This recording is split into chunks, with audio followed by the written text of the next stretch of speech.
네, 쏟아지는 이슈 속에서 반드시 알아야 할 사실을 콕 짚어서 전해드리겠습니다. 현재 이슈를 다른 각도에서 조명해보는 시간, 로투데이 허무 에디터와 함께하겠습니다. 어서 오세요. 네, 안녕하세요. 예, 오늘 주제어를 언제 빠져나가냐고 출구 바로 앞 옆에서 춤을 춰라 이렇게 뽑아오셨거든요. 네. 이게 보니까 주식 얘기 같은데 네. 이제 코스피 8,000 시대다 이렇게 막 상상을 하고 있었는데 잠깐 찍었을 때도 있었습니다. 근데 그쵸? 오늘 보니까 네. 7,300에서도 밀렸더라고요. 네. 그러면 지금 시장 상황 어떻게 봐야 될까요?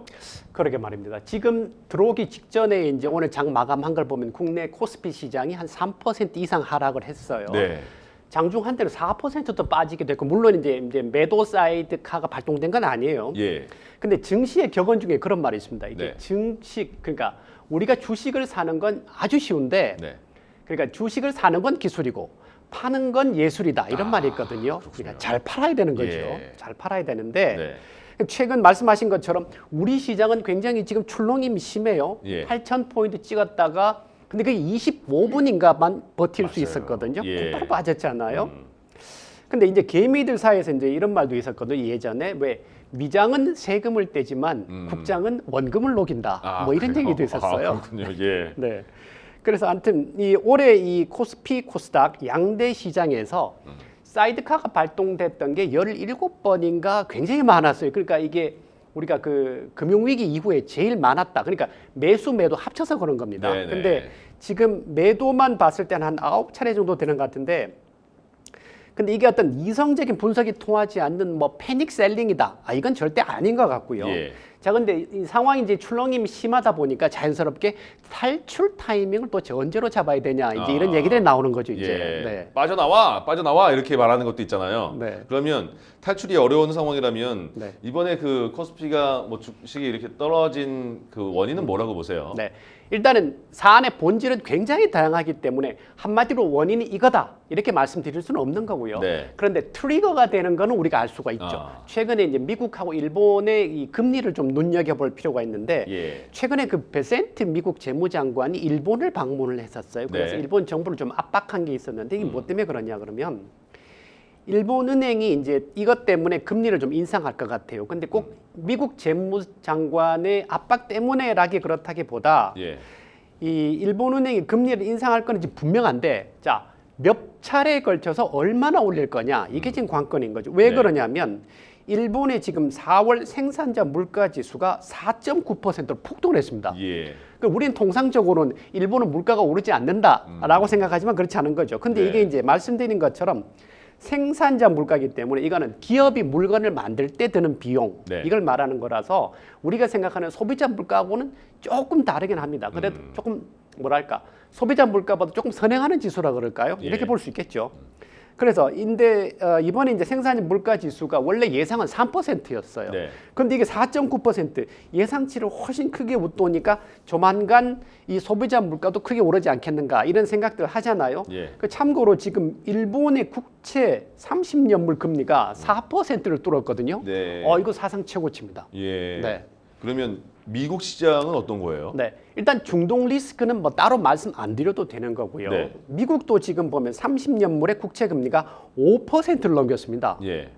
그러니까 국채 금리가 이거 오른다는 건 뒤집어 말하면 채권 가격이 떨어진단 말이잖아요. 그러니까 나중에 미래 물가가 오를 것 같으니까 예. 투자자들이 이 장기 채권을 들고 있기 싫다 이렇게 판단하고 이걸 시장에 내놓는 거죠. 그럼 이러면 이제 금리가 올라갈 텐데 예. 이러면 우리 시장이 좋을 게 없습니다. 그러니까 미국의 30년물 국채 이거는 전 세계에서 가장 안정된 자산이다라고 네. 생각하지 않아요? 사람들은 미국이 망하지는 않는다라고 생각하니까. 예. 자, 그런데 이 자산이 지금 5% 확정 이익을 주겠다고 그랬어요. 네. 자, 그러면 이 한국의 코스피처럼 우리가 흔히 신흥시장이라고 말하지만 이 밸류에이션이 굉장히 높게 형성이 지금 돼 있잖아요. 근데 이런 시장에 위험을 무릅쓰고 굳이 들어올 이유가 있는가? 내가 만약 그 돈을 가진 자산가라면 네. 아니 미국 시장에 그냥 돈 갖고 있으면 5% 준다는데 그럼 당연히 미국 국채로 돌아갈 거 아니에요? 예. 자, 그다음에 또 하는 문제는 이런 것도 있죠. 지금 최근에 다시 이제 이게 우리 시장에서는 이게 뭐 설상가상이다 이렇게 볼 수도 있어요. 자, 문제가 뭐냐면 환율이 다시 1,500원 시대가 됐다는 겁니다. 네. 자, 그러면 외국인 입장에서 환차손이 생기기 전에 투자했던 돈을 찾아서 나가자 이런 심리가 있을 거 아닙니까? 그러면 시장에서 이제 이 외국인 투자자들이 달러를 찾아서 나간다라고 했을 때 이런 어떤 거시적인 유동성이 흔들릴 때 이럴 때가 1차 퇴장 신호가 아니냐 이렇게 보는 사람들이 있는 거죠 지금. 예. 네. 그러니까 외부 변수를 확인해봤고 네. 국내를 들여다보면 네. 우리 증시 큰손 그 국민연금이 최근에 보니까 수익 되게 많이 냈어 이런 기사 있었거든요. 그쵸. 지금 국민연금의 포지션은 어떤 거예요? 그러니까 거꾸로 말씀하신 것처럼 예. 수익이 너무 커졌기 때문에 생기는 문제일 수도 있는데 예. 국민연금은 그러니까 우리나라 주가 주식시장 시가총액이 한 7천조 원쯤 되거든요. 7천조 원인데 이 7천조 원의 7%를 갖고 있어요. 예. 정말 어마어마하게 큰 손이죠. 그쵸. 그러니까 국민연금이 어떤 생각을 갖고 있느냐에 따라서 주식시장이 움직일 수 있는 거죠. 네. 왜 7%를 갖고 있으니까. 그런데 이 원래 국민연금이 국내 주식 비중을 이게 자체 규정으로 정해 놓은 포인트가 있거든요. 예. 그런데 최근에 이 증시가 국내 증시가 막 급등을 하니까 이 국내 주식 비중이 우리가 원래 국민연금이 갖고 있던 그 규정보다 12%는 초과를 해버렸어요. 네. 그러니까 이걸 팔아야 되는 거죠. 원칙대로 한다면. 예. 그 이제 이걸 리밸런싱이라고 이렇게 하는 건데, 근데 변수는 있어요. 예를 들어 국민연금이 예를 들어 이제 우리가 10% 내외로 10% 내로 국내 주식을 갖고 있기로 했다라는 규정이 있었는데, 예.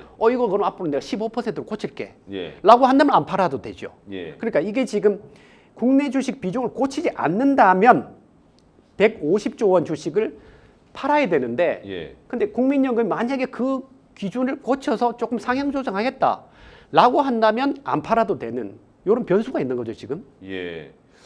근데 좀 긍정적으로 바라볼 요소는 없습니까? 긍정적 요소 분명히 있습니다. 예. 예를 들어 왜 코스피 1만 지수만 네. 그때 JP 모건인지 그 모건 스탠리인지 저 정확하게 기억이 안 나는데 예. 그런 얘기들이 있었던 게 외국의 증권사 예전에 뭐 노무라 증권도 좀 그런 긍정적인 평가도 했었고요. 네. 물론 이 외국인 투자자라고 해서 분석과 전망이 다 맞을 수 있는 건 아니지만 예. 긍정적인 전망이 분명히 있습니다.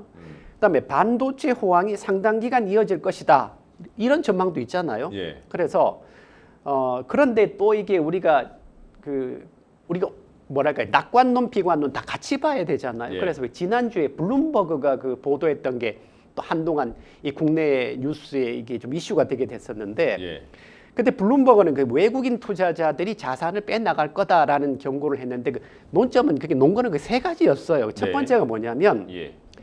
그 국내에 올 들어서 외국인 투자자들이 갖고 나간 돈이 71조 원이다. 그러니까 많이 빠졌다는 거예요. 네. 많이 빠졌다. 두 번째는 반도체에 대한 의구심이었는데 이건 뭐냐면 반도체 시장이 지금 화랑인데 반도체가 그러니까 이 화랑과 불황의 사이클이 있을 거냐 예. 아니면 앞으로 당분간 화랑일 거냐 이런 견해 차이가 있을 수 있잖아요. 그러니까 네. 블룸버그는 그런 의구심을 좀 표시를 했던 거고요. 예. 세 번째 얘기했던 게 이제 이게 말하자면 이 B2라고 말하는 그 투기적 광풍 이걸 말하는 이건 좀 이따 다시 한번 말씀드릴 텐데 예. 그러니까 어떤 블룸버그 보도를 보면 이런 신호가 어떤 시장의 상단을 누르고 있다, 막고 있다 이렇게 볼 수도 있죠. 예. 네. 그러니까 지금 보면 최근에 보면 네. 저가일 때 매수에 빨리 줍줍해 이런 게 많았거든요. 그죠. 그때 줍줍한 그 분들은 네. 지금 어떤 마음이 들까요, 그럼 지금? 그러게 이분들이 좀 이제 안타까울 수 있는데 예를 들어 이제 지난 주말에 이제 이런 얘기들이 좀 있었거든요. 왜냐하면 주말 되기 직전에 막 8,000포인트 찍고 이랬을 때 네. 그럼 레버리지를 도입하는 사람들이 생기거든요. 예를 들어 내 돈이 1,000만 원일 때 벌 수 있는 돈과 1,000만 원을 더 빌려서 그쵸. 2,000만 원을 투자했을 때 그 이익이 더 예. 크시니까 그런 사람이 있을 수 있잖아요. 예. 자, 그런데 이게 늘 주식은 왜 자기 돈으로 여윳돈으로 하라는 게 바로 그 말인데 이게 결국은 B2가 왜 문제가 되냐면 네. 지금 이 B2 신용 잔고가 36조 원까지 올라왔어요.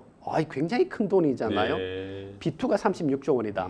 근데 이게 지수가 오늘처럼 또는 지난 주말처럼 이렇게 이 연속해서 계속 하락한다. 이러면 이분들이 영향을 받거든요. 네. 담보 유지 비율이라는 게 있는데 이걸 못 맞춰서 무너지는 거죠. 그 담보가 부족해지는 계좌가 이렇게 생기면 예. 이 증권사들은 이걸 강제 매각을 하거든요. 예. 그러면 이게 반대 매매라고 하는 건데 지수가 다음날 아침에 강제 매매가 되면 이제 시작하자마자 바로 강제 매각을 하는 거니까 그러면 시장이 그러지 않아도 좀 불안한데 하락의 어떤 압력을 받게 되는 거죠. 그러니까 이게 굉장히 역설적인 얘기인데 B2 잔고가 이렇게 늘어난다. 그러니까 이게 투자하는 사람들이 늘어나고 빚을 내서 막 투자를 하고 싶다라는 사람들이 늘어나면 이거 시장 탈출을 준비해야 된다. 이런 역발상 지표다. 예. 또 이렇게 말하는 분들이 또 있단 말이죠. 예. 네. 예를 들어서 조금 더 자세하게 풀어주시면 좋을 것 같습니다. 네. 예. 그러니까 예를 들어 말씀드린 것처럼 내가 내 돈이 1,000만 원이 있는데 네. 자, 내가 금융회사에서 1,000만 원을 더 빌렸어요. 예. 자, 그럼 전부 2,000만 원이 됐잖아요. 네. 그럼 2,000만 원어치 주식을 샀어요. 자, 그런데 이때 내가 빌린 돈, 내가 예. 대출을 1,000만 원 했잖아요. 그런데 내 계좌에 1,400만 원, 그러니까 140%, 1,400만 원이 내 계좌에 최소한 남아 있어야 되는 거예요. 그러니까 그 이하로 주가가 떨어져서 평가액이 떨어진다. 이러면 내 계좌의 평가액이 그 밑으로 떨어지면은 이제 문제가 생기는 거죠. 그래서 코스피가 이제 갑자기 막 급락하게 되면 문제가 생기는 건데 내가 보유한 주식 가격이 폭락을 하는 거니까 이게 담보 부족 사태가 되죠. 그러면 담보가 부족해지면 돈을 빌려준 회사는 그 투자자한테 메시지를 보냅니다. 네. 이틀 뒤에까지 이거 부족한 금액을 현금으로 메워놔라. 예. 또는 주식을 팔아서 대출금을 갚아라. 이렇게 얘기를 하거든요. 네. 근데 이게 지금 못 갚으면은 문제가 생기는데 예. 이 신용 잔고가 지금 36조 원을 넘었다는 거거든요. 그러니까 아마 8,000P에 들어가신 분들은 상당수 예를 들어 대출을 받아서 들어가셨다 하는 분들은 빨간불이 켜진 거죠. 예. 그래서 이걸 강제로 매도를 하기 때문에 예. 이 이제 문제가 될 수 있는 그런 상황이 생기는 거죠. 예. 그러니까 그 기다려주지 않고 바로 돈 못 갚으니까 바로 그냥 그렇죠. 팔아버릴 거야 네 주식 이렇게 되는 거잖아요. 네네. 근데 보면 반론도 있을 것 같은 게 이번 그 조정 구간이 이게 단기적인 거 아니냐. 장기적으로 네. 보면 계속 활황이 될 테고 반도체 계속 사이클 슈퍼 사이클 타고 계속 올라갈 텐데 네. 그렇게 생각하는 분도 계시지 않을까요? 당연히 계십니다. 예. 그래서 예를 들어 말씀하신 것처럼 반도체 좋고요. AI 붐이 일단 기본적으로 지속이 되지 않습니까? 예. 그래서 대외 지표 아까 말씀드린 미국과 일본의 어떤 금리라든지 이런 문제 또는 뭐 이란 전쟁 이런 문제 네. 이게 안정만 되면 지수가 곧 회복된다 이런 시각이 있습니다. 예. 그래서 또는 아까 처음에 말씀드린 것처럼 어떤 국민연금의 비중을 얼마나 이탈해도 되냐라는 예. 거를 정부가 조정을 한다든지 이러면 매도 폭탄이 일단 막아질 거잖아요. 그래서 괜찮아집니다. 자, 그러면 근데 문제는 이런 것도 있어요. 시장의 눈, 그러니까 사람은 거짓말을 하지만 돈은 거짓말 안 한다 이런 네. 얘기 있거든요. 예. 그렇잖아요. 돈은 예. 거짓말 안 한다.